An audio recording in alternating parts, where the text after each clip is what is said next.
Muito bem, vamos trabalhar aqui com os nossos órgãos sociais. Até mesmo porque nós estávamos trabalhando com os nossos administradores em aulas passadas, né? E aí, logo em seguida, teremos a oportunidade de trabalhar com a Assembleia Geral. Conselho Fiscal, vou só reforçar alguns pontos que falamos na aula passada, mas eu vou reforçá-lo.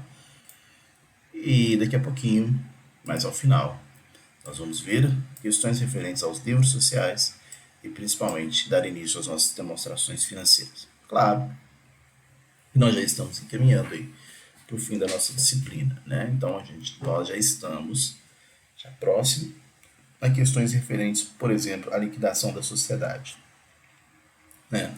Nós vamos iniciar aqui, ó. Vamos ver.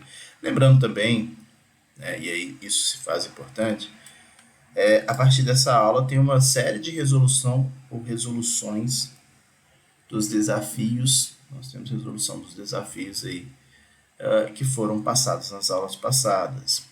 Esses vídeos estão disponíveis, o vídeo de correção está disponível, os vídeos estão disponíveis nas aulas, né? E aí o aluno pode ver lá a correção. Vou identificar bem para vocês lá, colocar ali vídeo em arquivo, correção dos desafios, resolução dos desafios, tá bom?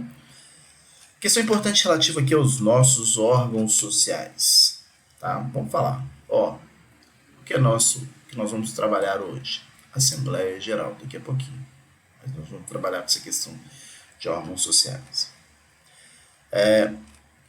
Nós vamos ter a oportunidade também, e já tivemos a oportunidade de ver, né, conselho de administração. Só dentro dessa questão relativa a órgãos, explicar melhor o funcionamento desse conselho de administração. Diretoria, como vimos também na aula passada, só reforçar algumas ideias, né? E aqui o conselho fiscal, que como dito, nós temos a oportunidade de trabalhar um pouco melhor. Então vamos lá, olha, a questão importante que se mostra aqui é a seguinte, olha, vamos lembrar algumas situações que são fundamentais aí para o entendimento do funcionamento dos órgãos de uma sociedade e o motivo para que eles existem, claro, né? Eu quero destacar o seguinte, inicialmente, nós temos uma forma de representação dos nossos órgãos sociais da seguinte situação, olha, é muito comum ter aqui no topo assembleias gerais, órgão de deliberação, né? Os órgãos de execução, normalmente eles vêm conselho de administração, uma representação só, tá? Diretoria, ok? E nós temos ainda assim, funcionando dessa forma aqui, ó, o conselho fiscal. Mas quando nós falamos em órgãos sociais, o que eu quero destacar inicialmente, em que pese existir essa representação vertical aqui, o que eu quero destacar inicialmente que não existe nenhum tipo de hierarquia. Olha a importância, vou colocar até uma observação aqui. Ó. Quero fazer essa observação para que nós não tenhamos dúvida. Né? Então, fica aí a observação. Não existe nenhum tipo de hierarquia entre esses órgãos. O que existe são competências previamente definidas. Né? Então, a melhor forma, do meu ponto de vista, claro, que nós tenhamos uma representação dos órgãos sociais é que se faça não na modalidade vertical, mas sim na modalidade horizontal, para que nós não tenhamos essa falsa ideia de hierarquia entre os órgãos sociais.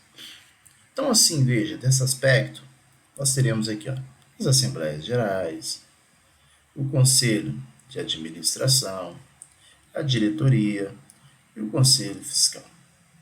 Tá? Penso eu que essa é a melhor forma de representação para que nós não façamos nenhum tipo de confusão, né? No sentido de que não há hierarquia. O que nós temos, repito, é, né, uma separação de competências.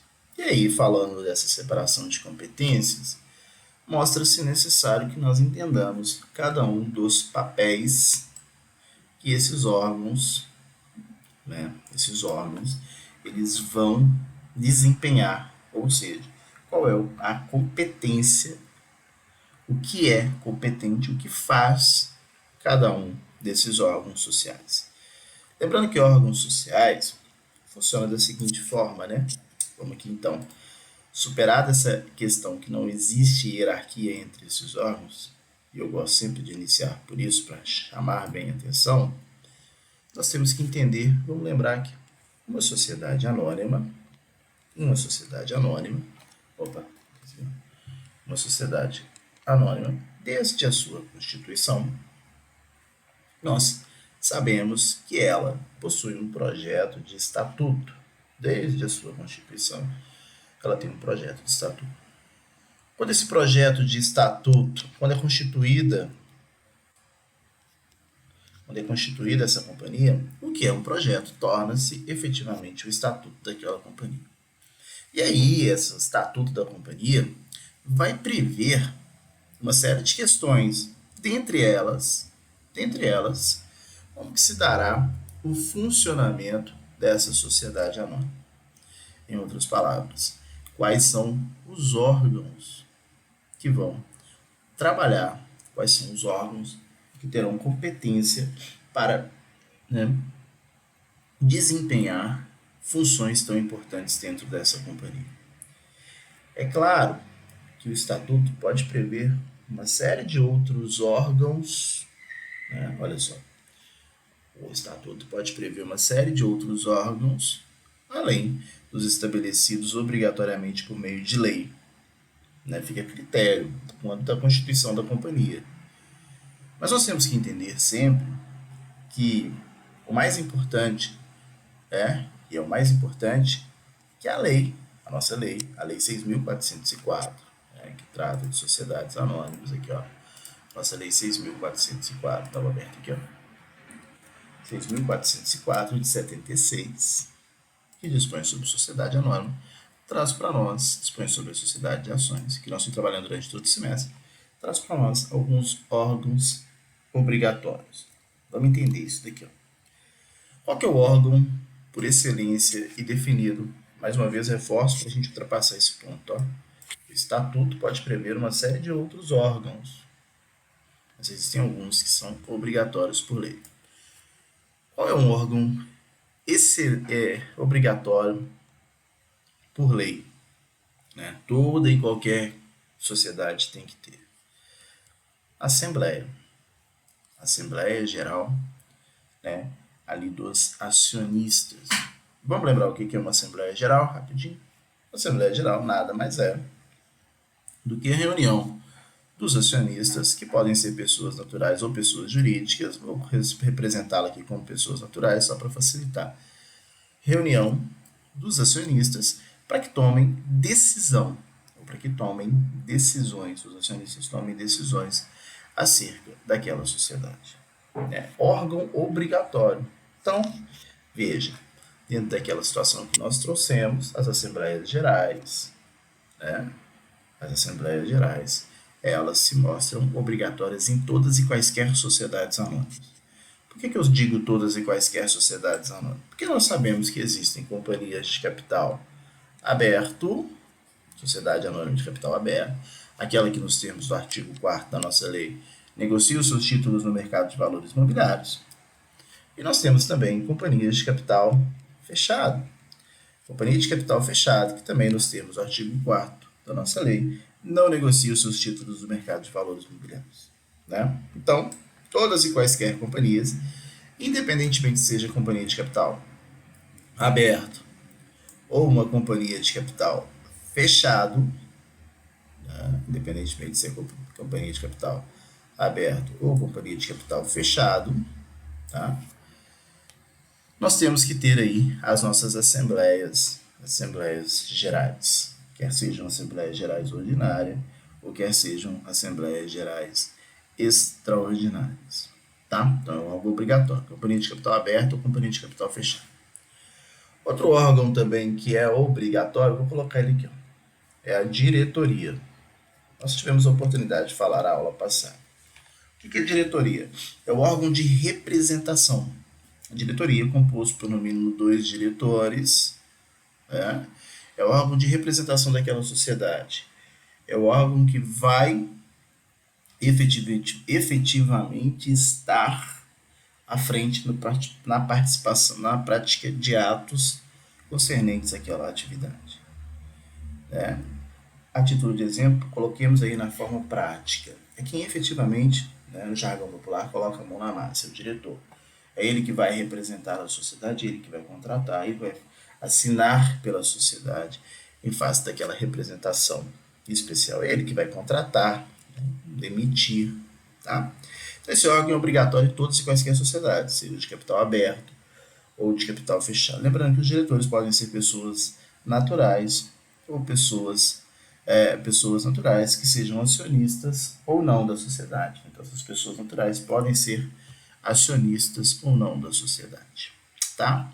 Agora nós temos 2 tipos de órgãos. Nós temos aqui mais um órgão que é facultativo na companhia de capital fechado. Então chama atenção, ó. A Assembleia tem toda e qualquer companhia, diretoria é obrigatória em toda e qualquer companhia. Mas esse órgão aqui, ó, eu vou colocar ele aqui agora, Conselho de Administração, né? Vamos aqui dentro daquilo que eu disse, ó, Conselho de Administração, a diretoria está aqui, Conselho de Administração. Veja, o Conselho de Administração é um órgão facultativo na companhia de capital fechado. Na companhia de capital fechado, portanto, ele é facultativo. Mas ele torna-se obrigatório na companhia de capital aberto, tá? Na companhia de capital autorizado e nas sociedades de economia mista, que são sociedades anônimas. Então, o Conselho de Administração ele é facultativo apenas na companhia de capital fechado. Se for uma companhia de capital aberto, ele é obrigatório. Se for uma companhia de capital autorizado, ele é obrigatório. E se for uma companhia de uma sociedade anônima de economia mista, também ele torna-se obrigatório. Tá? Agora, órgão que tem que ter previsão no estatuto é o chamado Conselho Fiscal. Esse Conselho Fiscal, aqui ó, chamar a atenção, lembra lá do estatuto? O Conselho Fiscal, toda e qualquer sociedade, ele tem que ter a previsão obrigatória no estatuto. Ele tem que estar previsto no estatuto. Então, ele torna-se obrigatório no estatuto, o Conselho Fiscal. Mas o seu funcionamento não é obrigatório.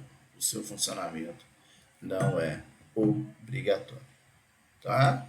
Então, é um órgão de previsão obrigatória no estatuto. Ele tem que estar previsto, porque nós vamos ver que quando a sociedade entrar em liquidação, imaginemos que uma sociedade queira fechar as portas, não funcionar mais e entrar em liquidação, o Conselho Fiscal vai ter uma atuação importante. Então, ele é órgão de previsão, ó, previsão obrigatória lá no estatuto que nós vimos, previsão obrigatória lá no estatuto, ó, né? Mas de funcionamento ele não tem toda essa obrigatoriedade. Tá?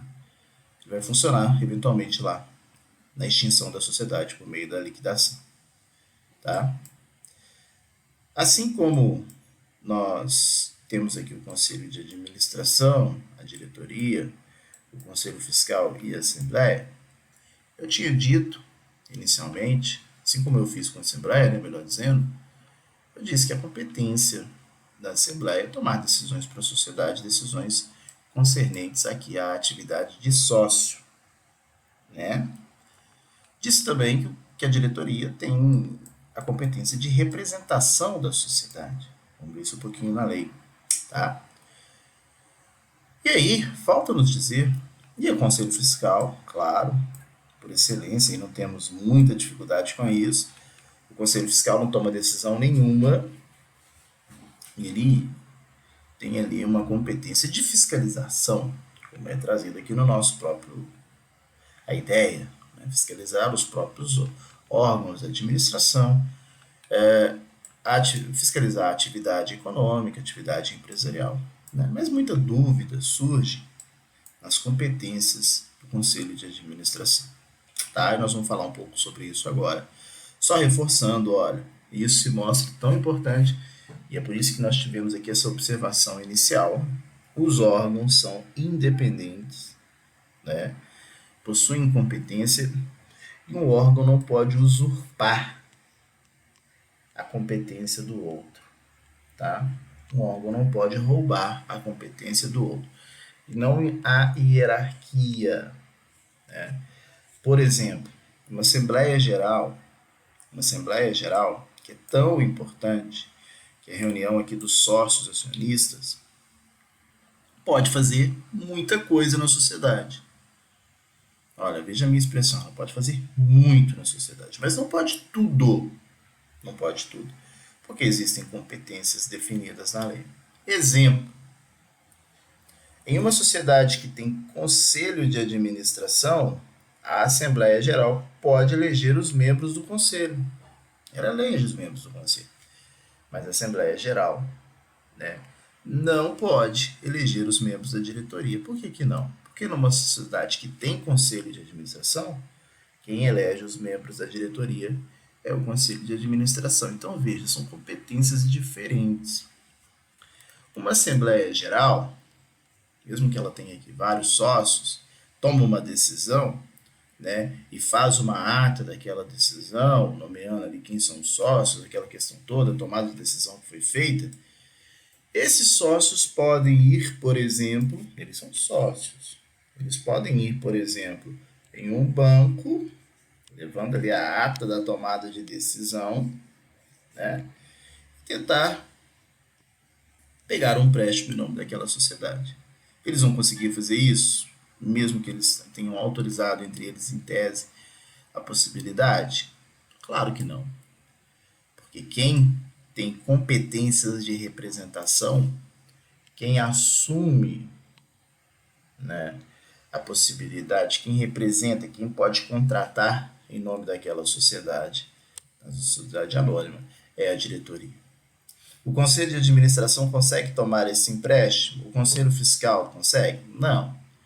Competência da diretoria, né? Então, eu quero reforçar essa ideia, né? Os órgãos são importantes, eles têm as suas competências fixadas, mas não existe essa hierarquia. Diante disso, e explicada a existência desses órgãos, vamos passar lá para o artigo 121. O artigo 121, ele traz para nós aqui das Assembleias Gerais. Veja. E o artigo 121, ele se mostra, ele inicia aqui o capítulo das Assembleias Gerais, né? E o artigo 122, veja, traz para nós a competência privativa no que se refere às nossas Assembleias Gerais. Então aqui, ó, o que compete? Qual é a função da Assembleia Geral? Vamos lembrar? Ó, Assembleia Geral, essa reunião dos sócios, acionistas, que é obrigatório em todas e quaisquer sociedades, de capital aberto ou de capital fechado. Vamos lá. Compete aos sócios acionistas o quê? Reformar o Estatuto Social. Então, é o Conselho de Administração que tem poder para reformar. É o Conselho de Administração. Vamos pegar aqui. Vai ficar melhor. Não, tá tudo. Peraí. Vamos aqui, ó. Deixar isso aqui bem aberto para que nós possamos visualizar bem. Tá? Vou colocar nesse sentido aqui, igual dito.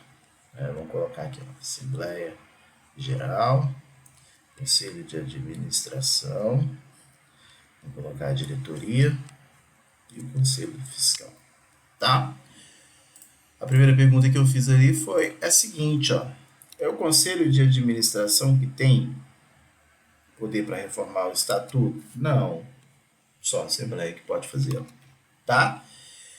Eleger e destituir a qualquer tempo os administradores e fiscais da companhia, ressalvado o disposto no artigo 142, que nós vamos ver. Olha, A Assembleia tem competência para eleger os administradores, o Conselho de Administração, os membros do Conselho de Administração, tá? Mas essa Assembleia também, se não existir o Conselho de Administração, não existindo o Conselho de Administração, ela pode eleger os membros da diretoria. Ah, mas você acabou de falar que quem elege o membro da diretoria é o Conselho de Administração. Claro, quando existe o Conselho de Administração. Mas lembre que tem sociedades que não têm Conselho de Administração. Se não tem o Conselho de Administração, quem elege os membros da diretoria é a Assembleia, tá? E ela também tem o poder de eleger aqui os fiscais, tá? Mas é de eleição. Depois de eleito, eles vão ter autonomia. Depois que a Assembleia elegeu os membros do Conselho de Administração, os membros da administração, agora esse órgão tem autonomia para traçar e para exercer as suas competências. Ah, não estou gostando, tem que fazer isso, é uma ordem. Não, se você não está gostando, aquele que tem poder de eleger também tem o poder de destituir. Tá? Então tem que tomar bem cuidado com isso. Não existe essa hierarquia, pelo amor de Deus. Da mesma forma, o Conselho de Administração elege os diretores. Ah, não estou gostando do diretor. O que tem que ser feito? Destituir, se for o caso. Tá? Vamos continuar aqui com as nossas competências. Tomar anualmente as contas dos administradores e deliberar sobre as demonstrações financeiras apresentadas. Compete, então, à Assembleia analisar todas essas contas, essas demonstrações financeiras. Verificar anualmente se existe lucro, competência de sócio naquela atividade. E o Conselho Fiscal? O Conselho Fiscal, se existir, lembre-se sempre que ele tem previsão no estatuto, mas não precisa de estar em funcionamento. Então não é se ele existir, perdão, se ele estiver em funcionamento, ele vai criar relatórios para ajudar, né, relatórios aqui dessa atividade econômica, da gestão, para ajudar a Assembleia a tomar essas decisões. Né? Então, vamos dentro dessa toada. Autorizar a emissão de debêntures, lembram lá o que é debêntures? Títulos emitidos pela companhia que confere ao seu proprietário o direito de ser voto, a não ser que seja uma companhia de capital autorizada. Suspender exercício dos direitos de acionista. Lembre que os direitos acionistas existem direitos que são essenciais e direitos que não é essencial. O direito não é essencial é o direito a voto. Quem que suspende o direito ao voto? A Assembleia. Deliberar sobre a avaliação dos bens que o acionista concorrer para a formação do capital. Artigo 8º da nossa lei. Toda vez que um acionista vai pagar o capital social, vai integralizar o capital social com bens, se faz necessário a avaliação desses bens. Autorizar a emissão de partes beneficiárias se for companhia de capital fechado. Né? Lembre-se que sempre que partes beneficiárias só podem ser em companhia de capital fechado. E com a parte beneficiária, título emitido pela companhia que confere, estranho ao capital social, né? E confere ao seu proprietário o direito de participação nos lucros sem que seja sócio. Isso é um benefício, parte beneficiária. Deliberar sobre transformação, fusão, incorporação, cisão da companhia. Dissolução e liquidação, eleger e destituir liquidantes. Autorizar os administradores a confessar e pedir, não é mais concordata, né? Agora é recuperação judicial. A lei mudou em 2005, tá bom? Não existe mais concordata. Em caso de urgência, a confissão da falência, a concordata e o pedido de recuperação, perdão, pode ser dado por outros sócios. Vejam aqui, até mesmo por administradores, a depender da situação. Mas vejam, olha, existem competências. E agora eu queria que você entendesse algumas situações. Como que funciona? Vou me ater aqui rapidamente à Assembleia Geral. Tá? Como que funciona essa Assembleia Geral? Já vimos. Reunião dos sócios para deliberar sobre as competências que foram acabadas de mostrar. Que nós acabamos de mostrar aqui. As competências foram mostradas. Né? Então, os sócios se reúnem. Existem reuniões dos sócios, nós vamos ver aqui, artigo 132, que tem que acontecer anualmente, todos os anos, tá? Num dos primeiros 4 meses ao término do exercício social.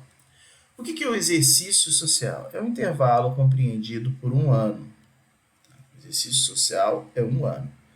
Que pode ser o calendário civil, né? Vamos supor aqui, ó, do dia 1º de janeiro. Primeiro é feriado nacional, né? Mas pode ser lá 1º de janeiro até o dia 31 de dezembro. Tá? Opa. Onde é que você foi parar?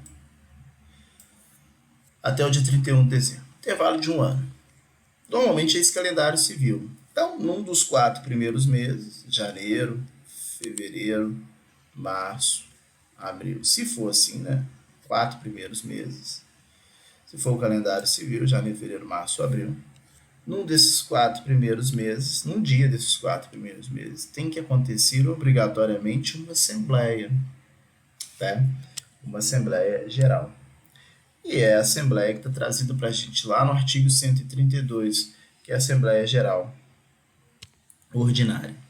Por que ela é ordinária? O ordinário do nosso direito é aquilo que dá a ideia de acontecer de forma costumeira, costumeiramente.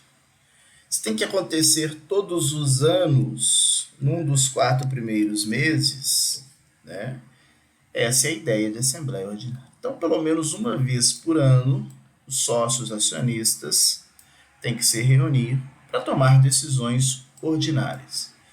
E claro que essas decisões ordinárias, elas são decisões que, como o nome disse, né, ordinária que tem que acontecer todos os anos, mas elas são de caráter, assim, vamos dizer, restrito. Então aqui o artigo 132, Assembleia Geral Ordinária. Por quê? Nós temos a Assembleia Geral Ordinária, que vai acontecer obrigatoriamente, e temos eventos extraordinários, que vão acontecer, como o próprio nome diz, de forma extraordinária, que é a Assembleia Geral Extraordinária, que não tem que acontecer todos os anos. Por exemplo, reformar o Estatuto. Tem que reformar o Estatuto todos os anos? Não. Redução de dividendo obrigatório. Tem que dividir o lucro todo ano? Não. Fusão da companhia. Tem que fundir ela em outra? Incorporar ela em outra? Né? Criação de ações preferenciais. Isso faz todos os anos? Não. Mudança do objeto da companhia. A companhia muda o seu objeto, ela vende carro, ela para de vender carro, né? E vai vender alface agora. Ela está mudando aquele objeto. Tem que mudar isso todo ano? Não, eu dei um exemplo absurdo, né? Só para chamar a atenção mesmo. Liquidação da companhia, criação de partes beneficiárias, cisão. Então, estou chamando a atenção para isso, porque a Assembleia Extraordinária é aquilo que vai acontecer eventualmente, por isso que ela é extraordinária. Mas aquilo que acontece anualmente é uma Assembleia Geral Ordinária. Então, pelo menos uma vez por ano, deverá ter uma Assembleia, nos 4 primeiros meses, seguinte ao término desse exercício social. Exercício social, como dito, ó, um intervalo de um ano, num dos 4 primeiros meses, nesses 4 primeiros meses aqui da companhia, tá?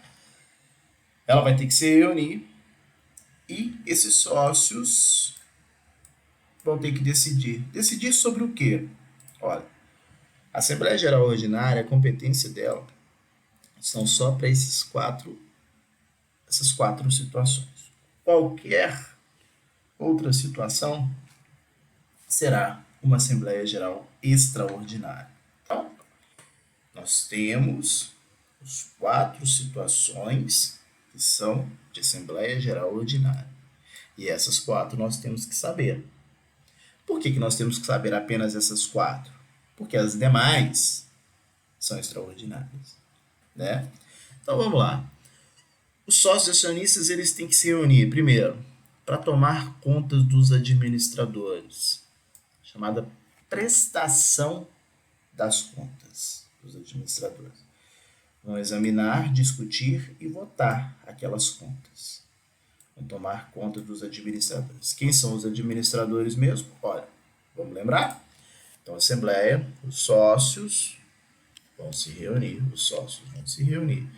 e vão tomar conta dos administradores. Do Conselho de Administração, se ele existir, lembrando que o Conselho de Administração tem que ser numa companhia de capital aberto ou numa companhia de capital autorizado ou numa sociedade de economia mista. Se for companhia de capital fechado, o Conselho de Administração não se mostra necessário. Tá? A diretoria também, né, faz parte dessa administração e tem que prestar as suas contas, tá? Assim como se tiver também conselho fiscal, prestar contas também em face se tiver algum tipo de gasto do conselho fiscal, porque eles são considerados também administradores, tá? Então vão tomar conta desses administradores, examinar, discutir e também vão votar e discutir as demonstrações financeiras. Deixa guardar essas demonstrações financeiras que nós vamos falar sobre ela agora. Por que nós vamos falar sobre ela agora? Ó, a nossa sociedade, obrigatoriamente, ela tem aqueles livros sociais que já tiveram oportunidade de aprender. Livros de empresários, livros da atividade econômica. Existe um livro que é obrigatório a sua existência, né, em todas e quaisquer companhias, em todas e quaisquer sociedades. Os livros sociais, veja, livros sociais.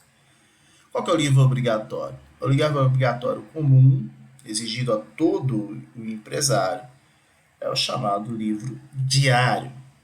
Mas existem algumas outras atividades que precisam de livros que sejam especiais, que também são obrigatórios, como, por exemplo, o livro de registro de acionistas, que está lá no nosso artigo 100.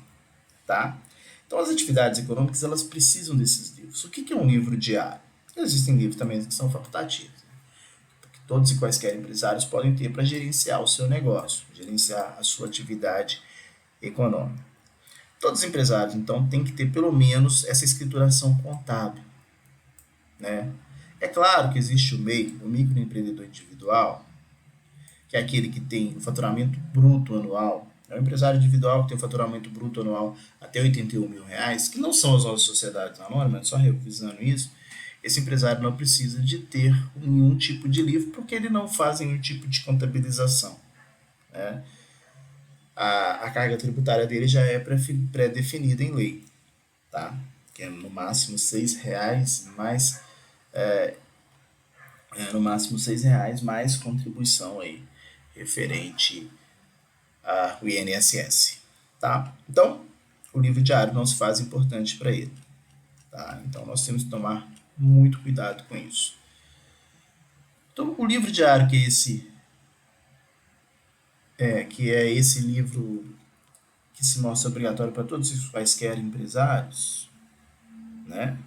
Esse livro diário soma-se a alguns outros livros que são importantes na sociedade anônima. Na sociedade anônima, né? Esse livro diário é aquele que, no mínimo, o livro diário é aquele que faz a escrituração diária. Então, quem entra, que sai, escriturar é pegar algo que acontece na atividade econômica e transportar para um suporte. O suporte pode ser físico, o suporte pode ser no papel, ou o suporte pode ser software de computador. Hoje se admite essa escrituração eletrônica, né? Em outras palavras, o que é uma escrituração? Você pega toda a atividade econômica e coloca dentro de um suporte, que pode ser um suporte de computador aí, ou pode ser no antigo aquele livro da capa preta, tá? Isso que é escriturar. Mas o artigo 100 traz, a companhia tem que ter, além dos livros obrigatórios, o diário, para todo e qualquer comerciante, os seguintes livros, artigo 100, ó. Livro de registro de ações nominativas, tá? Para ter o nome do acionista, entrada, prestação de capital, tá? Ok? Livro de transferência de ações, livro de registro de partes beneficiárias, livro de atas de assembleias. Olha, nós não estamos falando das nossas assembleias. As assembleias não são reuniões relativas aqui aos nossos sócios.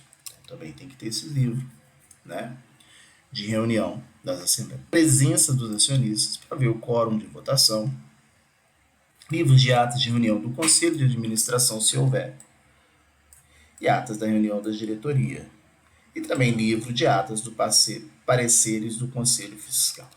Então, aqui, ó, a diretoria tem o seu livro para colocar suas decisões, o conselho de administração, se ele existir, e assim como o conselho fiscal, se ele estiver em funcionamento. Tá?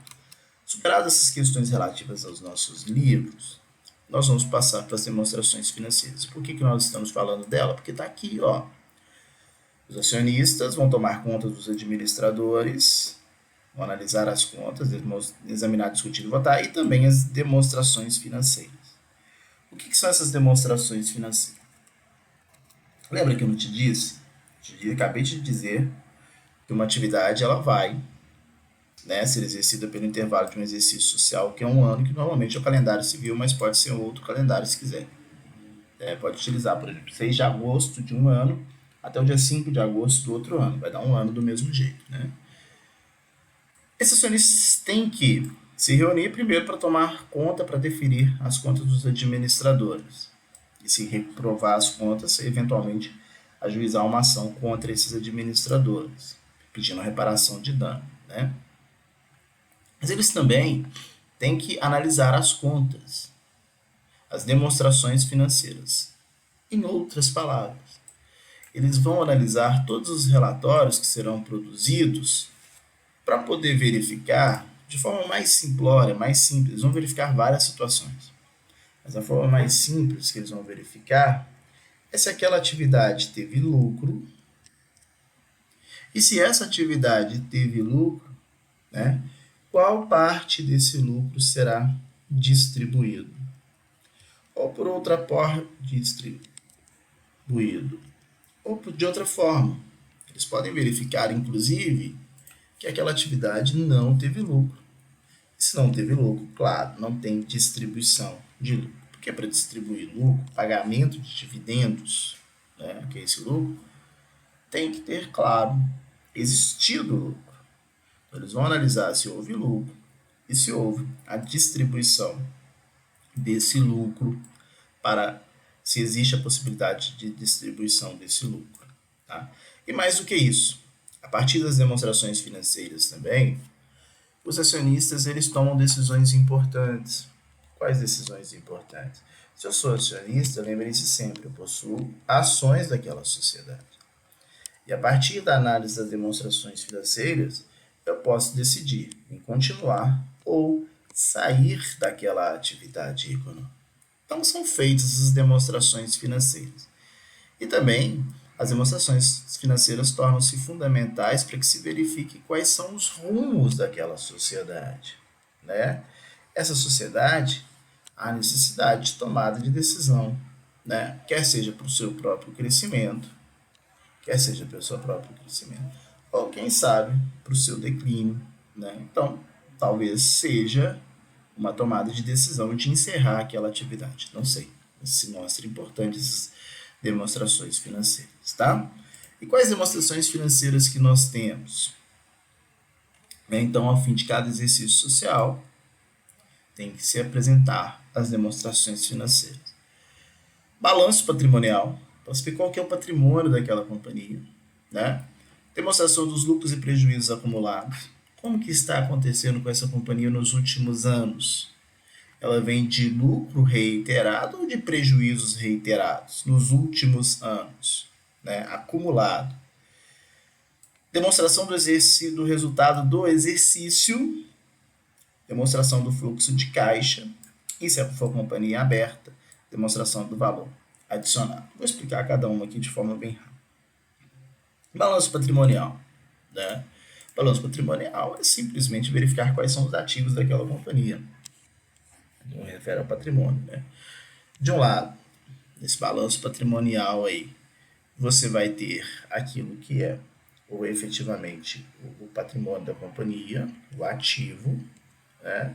E do outro lado, deixa eu colocar em vermelho aqui, ó, você vai ter os débitos, que são o que é o passivo da companhia, tá? Então vai te mostrar tudo que tem de bens e tudo que tem de débitos, para você saber aquela situação patrimonial. Toda vez que nós estivermos diante de um ativo circulante, quanto mais fácil for a possibilidade de você dispor de um ativo, ele vai ficar mais no topo. Né? Assim como quanto mais tempo, mais perto for o vencimento de uma dívida, ou se ela já estiver vencida, vai estar no topo. E as que vão vencer futuramente fica mais abaixo, no balanço patrimonial, por exemplo. Tá? Demonstração dos lucros. Essa balanço patrimonial, sem sombra de dúvida, depois você vai fazer uma lida aqui, vai entender direitinho, né? Balanço patrimonial, sem sombra de dúvidas, é a demonstração mais importante. Mas ainda tem demonstração em prejuízo dos lucros acumulados e demonstração do exercício. Deixa eu explicar as duas aqui de forma rapidinha. Naquele intervalo de um ano que eu te disse, é o exercício. Nesse ano que passou, o que aconteceu? Né? Vamos imaginar que agora em 2021, esse ano de 2000, o que aconteceu com ele? Olha, esse ano foi um ano triste, prejuízo. Então, o exercício desse ano, nós temos prejuízo. Tá? No exercício desse ano, nós temos prejuízo. Mas, né, essa análise do prejuízo, ela não pode vir, ela não deve ser realizada de forma sozinha. Por quê? Nós temos o resultado do exercício, mas nós temos que ver também como que está no acumulado. Beleza, 2020 nós tivemos prejuízo, mas no final e no ano de 2019, no ano de 2019 nós tivemos muito lucro. Então dessa análise pode ser que o lucro e o prejuízo, a companhia ainda ao final de 2009 tinha muito lucro, né? Imaginemos que o lucro também não foi na sua totalidade dividido. No ano de 2020 tem prejuízo, mas da análise ainda vê que é superavitária, porque nós temos um superávit, porque ainda nós temos em 2019 um excelente lucro.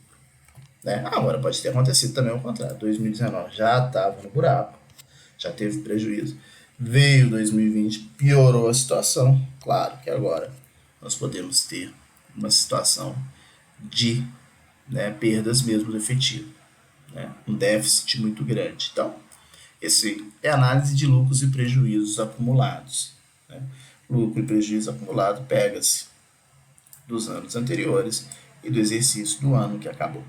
Tá bom? Claro que essa Assembleia de 2020, ela vai acontecer no nosso exemplo aqui, né? Em janeiro, em fevereiro, em março ou abril, né? Do ano de 2021, porque são nos 4 primeiros meses após o término do exercício social. Exercício social, esse intervalo de um ano, tá? Nós temos também demonstração de fluxo de caixa. É para demonstrar para os acionistas grandes variações que aconteceram no caixa da companhia. Né? Aqui quando nós falamos de fluxo de caixa, substitui as demonstrações de origem, a demonstração se apresenta todas as variações no caixa da companhia durante o seu exercício. Tais alterações deverão ser divididas em alterações de caixa decorrentes de atividades operacionais, de financiamento. Pegou empréstimo, teve que fazer, pagar operações, essas questões todas, né, o dia a dia, teve grande investimento na companhia, torna-se obrigatório ter essas demonstrações de fluxo de caixa. Lembrando, né, que a companhia de capital fechado cujo valor patrimonial seja inferior a 2 milhões, não é obrigada a ter essa demonstração. Aulinha do professor Marlon Tomazenti. Tá bom? Demonstração do fluxo, demonstração de valor adicionado. Demonstração de valor adicionado, essa demonstração evidencia de forma sintética os valores correspondentes à formação de riqueza gerada pela empresa em determinado período e a sua respectiva distribuição. A demonstração de valor adicionado, que é obrigatória para todos e qualquer companhia de capital aberto, surge nas companhias abertas, é uma demonstração que ela demonstra, né, ela corresponde, melhor dizendo, à formação de riqueza gerada pela empresa em determinado período e a sua respectiva distribuição. Então, demonstração de valor adicionado é essa demonstração para o acionista de capital aberto de qual riqueza que está sendo criada e qual é a perspectiva, né, sua respectiva distribuição. Né? Como que será distribuído essa riqueza para o acionista. Então é importante, né, o acionista, com base nessa demonstração, ele verifica principalmente aquela ideia que eu disse para os senhores, se ele vai continuar, estava no anterior, se ele vai continuar ou se ele vai sair daquela companhia, porque uma companhia que não gera riqueza, provavelmente ele vai sair dessa companhia. Então, depois dessas demonstrações contábeis, demonstrações financeiras, quem que vai aprovar ou reprová-las? Os acionistas em Assembleia Geral Ordinária, tá? Os acionistas também vão deliberar sobre o lucro, se ele tiver, se existir lucro líquido do exercício, e a distribuição desse lucro, distribuição dos acionistas, tá? Igual nós vimos, as demonstrações tornam-se necessárias para verificar se teve lucro e se tiver, como que será distribuído esse lucro. Também, compete aos acionistas eleger os administradores, os membros do conselho fiscal, quando for o caso, tá?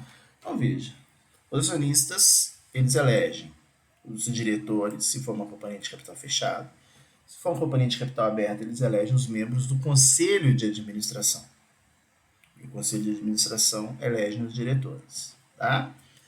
E se for uma companhia de se estiver em funcionamento, o conselho fiscal, quando for o caso, né, eles compete à Assembleia Geral também ordinária eleger esses membros do conselho fiscal, né? Então, só que Assembleia Geral elege conselho de administração, se ele estiver em funcionamento, conselho de administração elege os diretores, conselho de administração em funcionamento, né, a administração em funcionamento, e os membros do Conselho Fiscal também são eleitos pela nossa Assembleia Geral.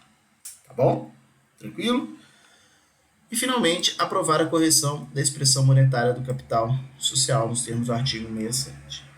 Correção monetária, né, não é aumentar o valor do capital social, é corrigir em face de uma grande inflação, por exemplo. Né?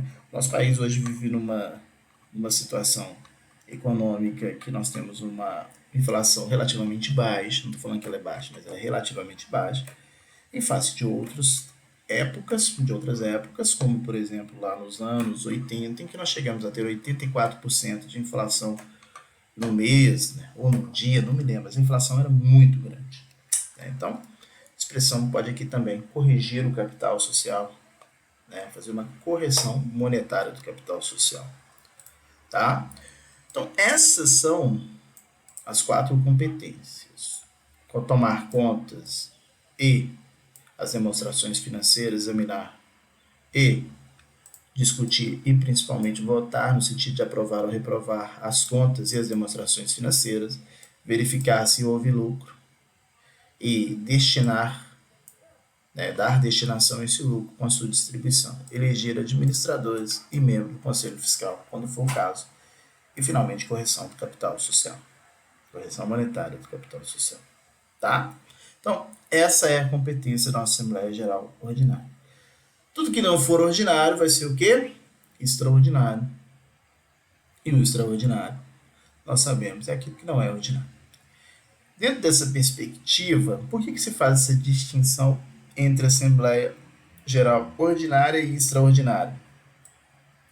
Porque nós temos aqui o chamado quórum qualificado quando nós estamos diante de situações extraordinárias. O que é o quórum qualificado? Ora, é necessário a aprovação de acionistas que representem metade no mínimo, não é mais, perdão, metade no mínimo, das ações com direito a voto, se não for quórum maior no estatuto, das companhias, né, que não estejam admitidas, cujas ações não estejam admitidas à negociação bolsa para deliberação sobre.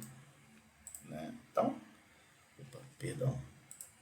vamos aqui, necessária a aprovação de acionistas representantes no mínimo de ações, se maior quórum não for exigido das companhias que não estejam admitidas à negociação de bolsa, a deliberação sobre quórum qualificado, mais 50% no mínimo das ações com direito a voto. Tá? Para quê? Criação de ações preferenciais, alteração nas preferências, redução do dividendo obrigatório, fusão e incorporação da companhia, participação de grupos de sociedades, mudança do objeto da companhia, cessação do estado de liquidação, cisão da companhia de dissolução. Quórum qualificado. Esses são os quórum qualificados. 50% no mínimo das ações com direito a voto. Paralelamente ao quórum qualificado, as votações ainda, elas acontecem com o chamado quórum geral, quórum das deliberações. O que é o quórum com deliberação? Né? Artigo 129. As deliberações das Assembleias Geral, ressalvadas sessões previstas em lei, que é o quórum especial, serão tomadas por absoluta dos votos, não se computando os votos em branco. que é maioria absoluta? Mais da metade dos votos presentes, né? Diferente, olha. Lá no artigo 136, aprovação que representa em metade, no mínimo, das ações, 50% das ações com direito a voto, tá? Aqui não, 129, aquilo que não for quórum qualificado, que é o resto da companhia, as outras competências, né?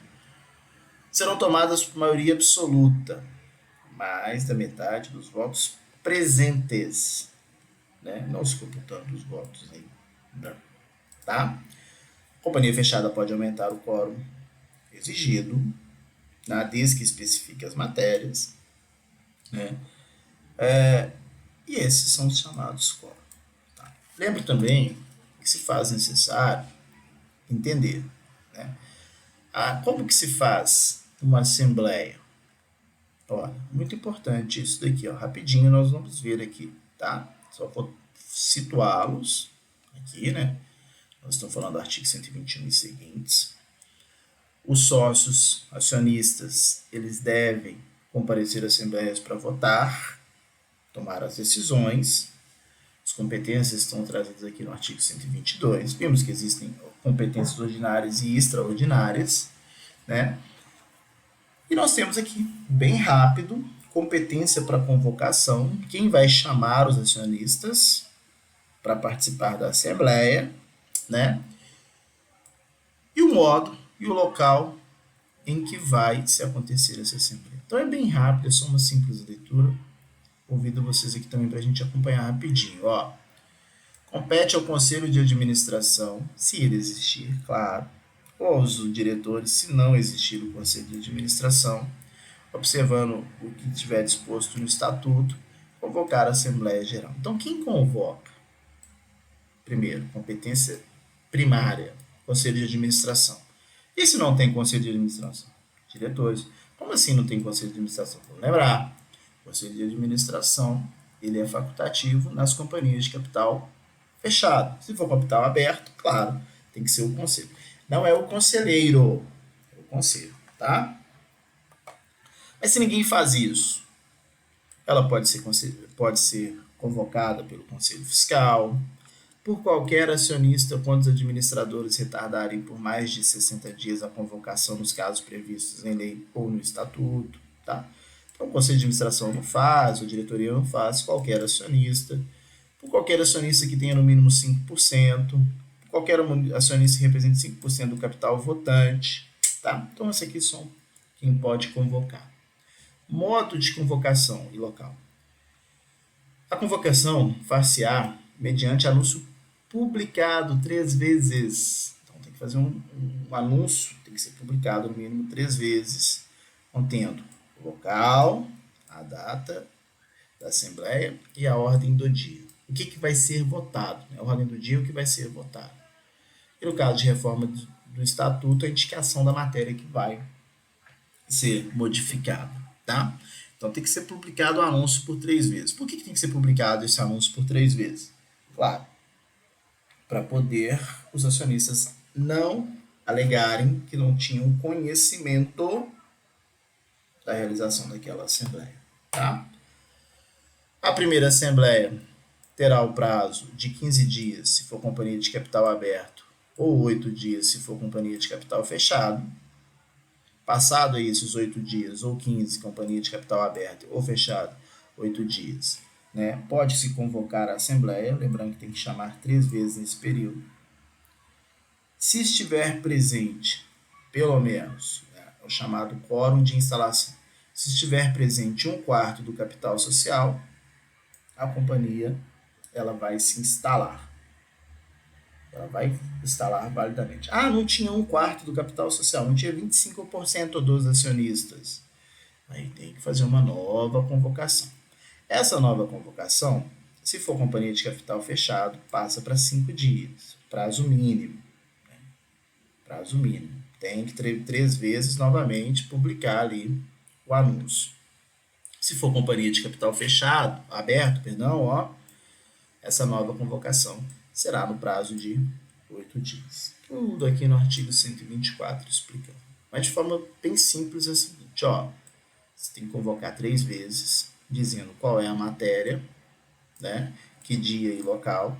Se for companhia fechada, ela tem que ter uma antecedência mínima de 8 dias, ou seja, se hoje são 13, tem que superar aí no mínimo 8 dias, talvez lá para o dia 24 do 11, 25 do 11, no mínimo 8 dias, tá? E tem que publicar 3 vezes dentro desses 8 dias. Se for capital aberto, no mínimo 15 dias. Se for um componente de capital aberto, que tem muito acionista, a CVM nos diz que passa para 30 dias. Tá? Então, depois você vai dar uma lida nisso daqui para gente. Não compareceu um quarto do capital. Quórum de instalação. Quórum de instalação. Não convocou. Ressalvados e hipóteses previstas em lei, a Assembleia instalar-se-á em primeira convocação com a presença de acionistas que representam um quarto do capital social com direito a voto.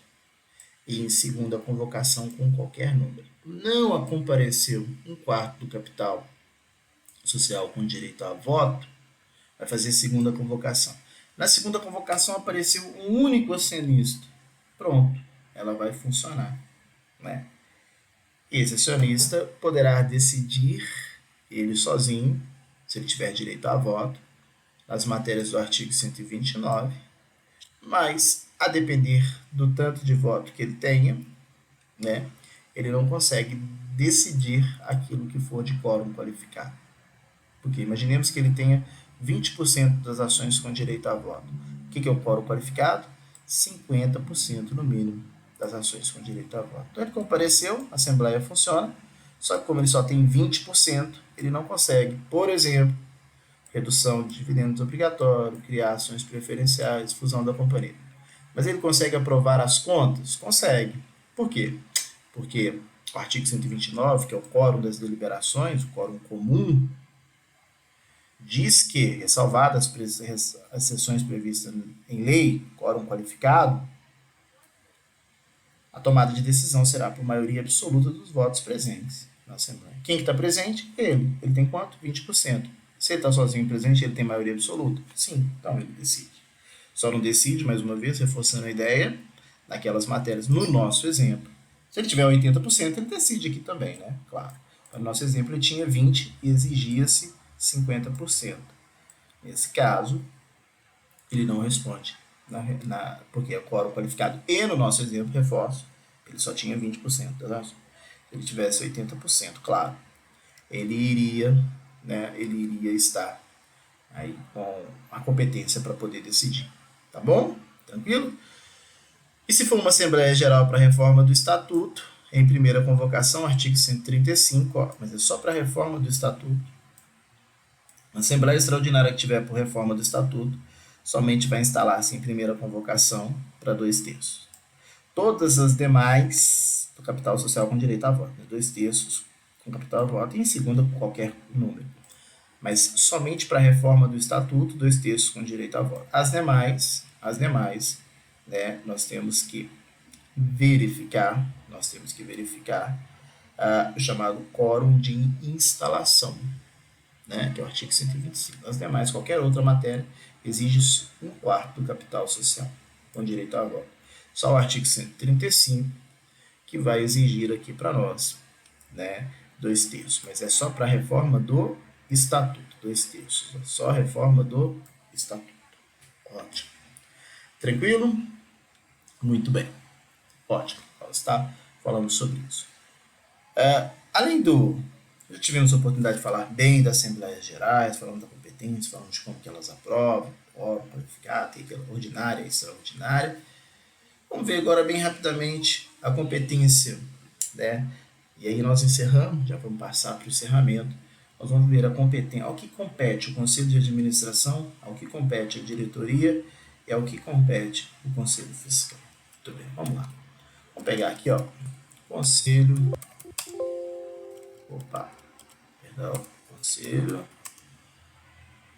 de Administração. Mas tá difícil, hein, filho? Conselho nosso de Administração. Que repete muita coisa aqui, né? Conselho de Administração e diretoria. Tá? Vamos lá. Eu tinha esquecido o número do artigo, peço perdão. Mas é fácil, né? A gente pode consultar assim, fica bem fácil. Conselho de Administração e Diretoria. A administração da companhia competirá, conforme dispuser o estatuto, ao Conselho de Administração e à diretoria, nós sabemos. Ou somente a diretoria, também sabemos. Companhia de capital fechado pode ter apenas a diretoria, né? O Conselho de Administração é órgão de deliberação colegiada, sendo a representação da companhia privativa aos diretores. Então, o Conselho de Administração delibera de forma colegiada e quem representa a companhia são os diretores. Tá? As companhias abertas de capital autorizado terão obrigatoriamente Conselho de Administração. Soma-se a elas as sociedades de economia mista. Companhia aberta de capital autorizado, obrigatoriamente Conselho de Administração. Capital fechado não precisa ter. As atribuições e poderes conferidos à lei aos órgãos de administração não pode ser otorgado a outro órgão criado por lei ou por estatuto. Conselho de Administração, no mínimo 3 membros. É um órgão colegiado composto no mínimo 3 membros, eleitos pela Assembleia Geral e por ela, pela Assembleia, destituíveis a qualquer tempo. Tá? E aí, deve o estatuto estabelecer o número máximo de membros do Conselho de Administração. Competência, o mais importante para nós. Lembro que sempre que os membros do Conselho de Administração podem ser acionistas ou não. Podem ser acionistas ou não. Pode ser um terceiro, não tem problema nenhum que não seja acionista. Compete ao Conselho de Administração fixar orientação geral dos negócios da companhia. Olha, fixar não é representar a companhia. É fixar, é mandar o que deve ser feito. É dizer, não é mandar, é dizer, é mandar, mas é dizer para a diretoria o que deve ser feito. Lembra que a diretoria pode fazer ou não. Ela é independente, autônoma. Comecei a aula explicando isso. Ela pode fazer ou não. Ah, não fez. Bem, o Conselho de Administração nomeia e destitui. Então, destitui os diretores. Ok? Aqui. Eleger e destituir os diretores da companhia. Fixar-lhes as atribuições. Eles mandam fazer. Faz se quiser. É obrigado a fazer? Não. Aí se não fez, destitui. Não tem como. Né? Não pode o conselho ir lá e fazer algo que era o diretor. Observando o que dispuser o estatuto. Fiscalizar os diretores. Examinar os livros, papéis da companhia. Solicitar informações sobre os contratos celebrados ou envio de celebração ou quaisquer outros atos. Vimos lá, convocar a Assembleia Geral, quando julgar conveniente. Artigo 132.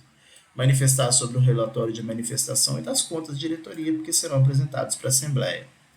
Manifestar previamente sobre os atos e contratos, quanto o Estatuto assim exigir. Deliberar, quando autorizado pelo Estatuto, sobre a emissão de ações de bônus de subscrição, por companhia de capital autorizado. Autorizar o Estatuto, se o Estatuto não dispuser o contrário, alienações dos bens do ativo não circulante. Escolher e destituir auditores independentes, se existirem. Tá? E tem todas essas decisões que são tomadas pelo Conselho de Administração. Serão ali escriturados numa ata, serão ali transcritos por uma ata. Né? E lembrem que é o conselho, não o conselheiro. Tem que tomar a tomada de decisão. Lembrem-se sempre que nós temos no mínimo 3 membros, né? O estatuto podendo aumentar esse número aí de membros, tá? Então, essa é a função do Conselho de Administração, fixar orientação geral dos negócios da companhia. Não é pôr a mão na massa, não, é fixar, é mandar. O diretor faz se quiser, tá? Então, essas são as competências. Diretoria. Né? A diretoria será composta por 2 ou mais diretores, eleitos e destituídos a qualquer tempo pelo Conselho de Administração, se ele existir, e se ele não existir, pela Assembleia Geral, devendo o Estatuto estabelecer o número de diretores máximos e mínimos, o modo de substituição, o prazo de gestão que não pode ser superior a 3 anos, permitida a reeleição, claro, as atribuições e poderes de cada diretor. Os membros do Conselho de Administração. Olha, importante. O membro de Conselho de Administração pode ser também diretor? Lembra que o Conselho de Administração fiscaliza o diretor. Pode, até no máximo de 1/3. Tá? Então, os membros do Conselho de Administração podem ser diretores, cumular essas duas funções, mas até o máximo de o quê? De 1/3. Qual que é o prazo máximo? 3 anos. É permitida a reeleição? É. Diretoria composta por 2 eleitos ou destituíveis, né? E pessoas físicas, os diretores, que podem ser, né? Pessoas físicas, que podem ser aí acionistas ou não, tá? Da mesma forma, o conselho de administração, acionista ou não, tá? O estatuto pode estabelecer que determinadas decisões de competência dos diretores sejam tomadas em reunião da diretoria. Fica a critério.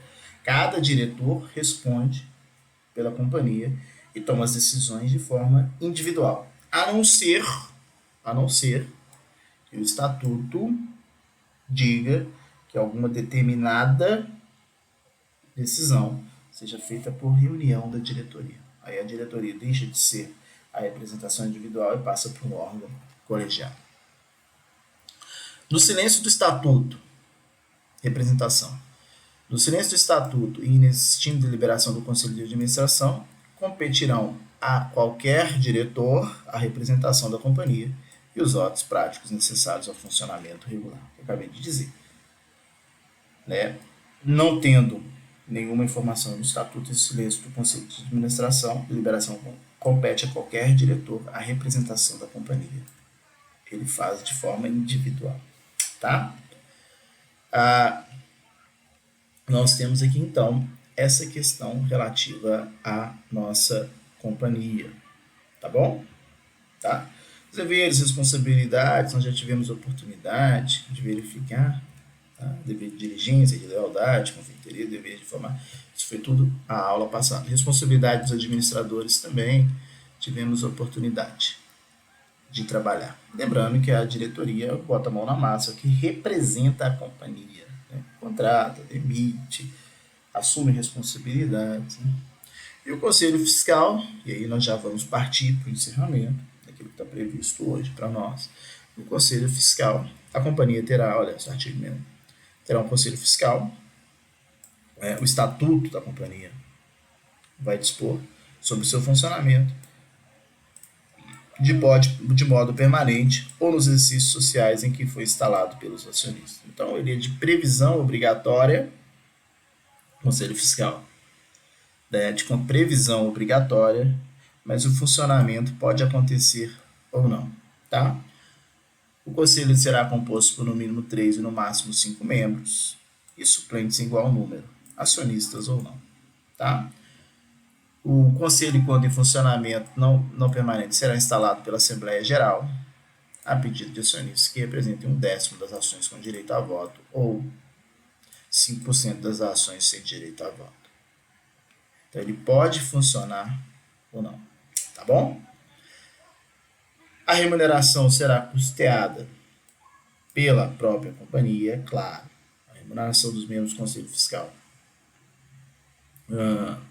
somente pode ser eleitos para o cargo de Conselho Fiscal pessoas naturais, residentes do país, diplomados por uniões superiores, que tenham exercido no mínimo 3 anos o cargo de administrador ou empresa de Conselho Fiscal. Então, tem que ter curso universitário ou tem exercido no mínimo 3 anos cargo de administrador de empresa ou de membro de Conselho Fiscal. Tá? Não podem ser pessoas que já não podem ser eleitos membros do Conselho Fiscal, membros de órgãos de administração e empregados da companhia ou de sociedade controlada do mesmo grupo, porque eles têm o papel de fiscalizar. Né? Quem vai custear aí é a própria companhia, né? Claro. E a competência, é o que compete o Conselho Fiscal. É tão importante. Vamos para a competência, que é o mais importante. Fiscalizar por qualquer dos seus membros os atos dos administradores, verificar o cumprimento dos deveres legais e estatutários. Opinar pelo relatório anual de administração, fazendo constar o seu parecer as informações complementares que julgarem necessárias. Opinar pelas propostas de órgão de administração a serem submetidas à Assembleia Geral, relativas à modificação do capital social. Denunciar qualquer dos membros, órgãos de administração, se eles não tomarem providências necessárias para proteção do interesse da companhia. Convocar a Assembleia Geral, quando for o caso. Analisar, ao menos trimestralmente, os balancetes e demonstrações financeiras. Examinar as demonstrações financeiras do exercício e sobre elas opinar. Exercer as estruturações durante a liquidação, tendo em vista as disposições que regem. Nós vamos falar sobre a parte de liquidação. Tá? Ou seja, o Conselho Fiscal, a competência dele não é de decidir nada. Quem é que decide? O Conselho de Administração, a diretoria toma decisões. A Assembleia Geral decide sobre as contas, por exemplo. O Conselho Fiscal é só analisar, examinar, exercer, denunciar, opinar, fiscalizar, tá? Esses são motivos pelos quais ele não tem essa obrigatoriedade de estar em funcionamento. Só quando assim desejar a companhia é que ele vai entrar em funcionamento. Lembro que esse Conselho Fiscal ele pode ser substituído por auditorias independentes, se for o caso, que torna inclusive mais barato para a própria companhia. Tranquilo? Muito bem. Dito isso, chegamos aqui ao nosso final, conforme fora prometido. Né? Peço que faça uma leitura aí, né, de todo esse nosso material que está disponível aí nas nossas aulas. Né? Então veja, falamos sobre a Assembleia Geral bem, Conselho Fiscal ao finalzinho agora, reforçamos algumas ideias que entendo serem fundamentais, né? Tivemos oportunidade também de falar, né? Então aqui, ó, falamos sobre o Conselho Fiscal, Assembleia Geral, tivemos também a oportunidade de falar sobre as demonstrações sociais, os livros, demonstrações financeiras, perdão, livros sociais, agora sim, e as demonstrações financeiras, né? E também, claro, tivemos a oportunidade de trabalhar, e eu fiz, questões importantes sobre os órgãos sociais. Convido a todos, né, a assistirem lá as resoluções dos desafios que estão na nossa aula, e bem mais importante do que isso, ter todo o nosso material para fixar bem essas questões importantes sobre os nossos órgãos sociais e a nossa administração das sociedades. Ok? Então tá joia. Um abraço. Deixa eu encerrar aqui rapidinho.